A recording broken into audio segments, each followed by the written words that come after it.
बोलो वामन भगवान की जय।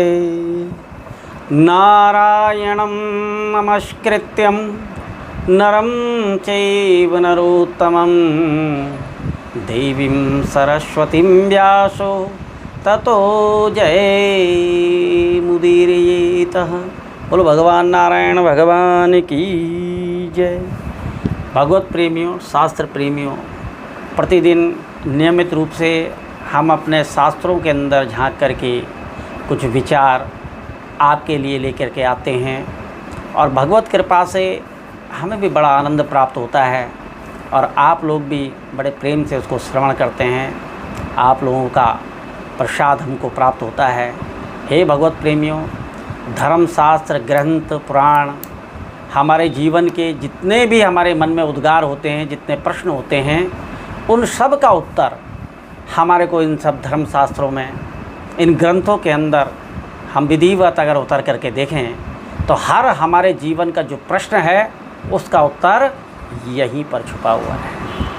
तो इसी विषय में, इसी प्रसंग में हम लोग आगे बढ़ते हैं और वामन पुराण की तरफ चलते हैं। वामन पुराण भगवान वासुदेव नारायण का पुराण, और भगवान नारायण के पुराण में, वामन पुराण में एक बड़ा सुंदर प्रसंग आया है। पाप क्या वर्णन किया है कि पापी क्या होता है, पाप क्या होता है, पाप की क्या संज्ञा होती है, पाप का निस्तारण क्या होता है।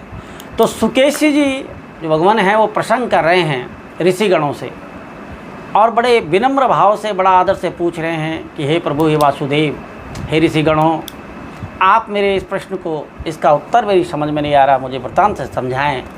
तो ऋषिगण उनके प्रश्नों को समझाते हैं। तो वो परम श्लोक क्या है, वो कह रहे हैं कि पापी यशाम तद्वदी कृतघ्नाः सर्वेषु पापेषु निशाचरेषु ब्रह्मग्न गौगग्न निष्कृतिः विद्येहि नैवाश्यतु दुष्टचारिणी।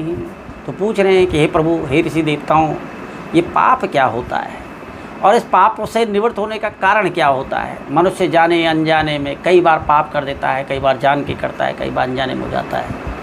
तो पाप की संज्ञा को समझाते हुए ऋषिगण कहते हैं कि पापियों में जो सर्वोत्तम जो पाप होता है वो होता है कृतघ्न, किसी के उपकार को ना मानने वाला। ब्रह्म हत्या और गौ हत्या, इन आदि पापों से निष्कृति हो जाती है, लेकिन जो मित्रद्रोही होते हैं, जो कृतघ्न होते हैं, उनका पाप का निस्तारण कभी नहीं होता। बोलो सच्चिदानंद भगवान की जय।